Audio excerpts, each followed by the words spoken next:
Commerce, c'est une association qui a été créée en 2001.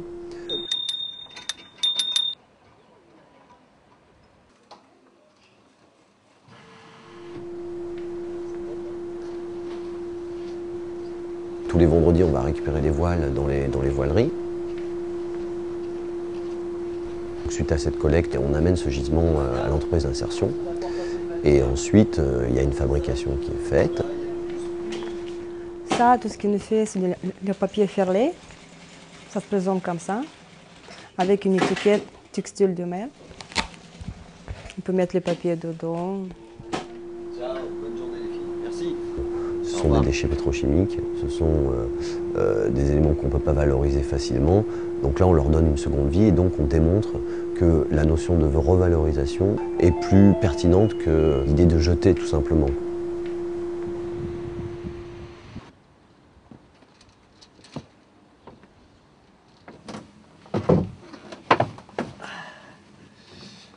Donc là, tri sélectif à bord du bateau.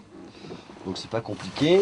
Le sac tribord et tout ce qui peut être recyclé est dans un compartiment adapté. Et puis il y a une poubelle noire où tu as tous tes déchets que tu peux pas recycler. Ces petits ergots qui permettent de tenir le sac, et ben c'est quoi? C'est tout simplement de la récupération de fanions et on le récupère. Et ce qu'il y a de bien avec ce sac, c'est que tu peux le laver. On voit vraiment que c'est du spi usagé. Donc là on a que du revalorisé, la garcette elle est valorisée puisque on l'a récupérée, c'est que de la revalorisation et ça permet de faire le tri sélectif à bord de son bateau.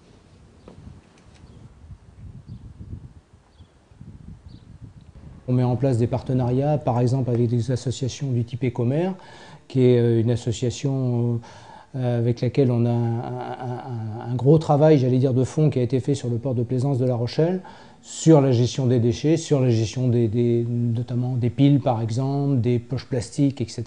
Quand on fait de la sensibilisation aux plaisanciers,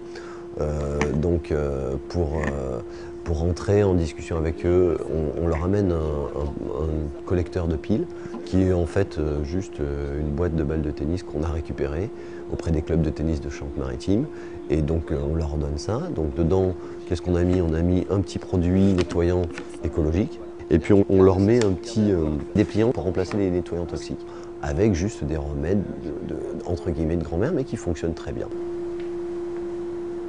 Bon ok, je vois dans les consciences certains individus qui bougent, il y a des choses qui se passent, j'en rencontre tous les jours, même voilà, mais je vois régulièrement des pollutions récurrentes qui sont, que ce soit au niveau d'un port ou même au niveau de la mer, quoi, tout court. Donc voilà, donc il va falloir qu'il y ait une vague de conscience qui soit beaucoup plus forte que celle-là pour changer réellement les choses sur le fond et que ça soit durable.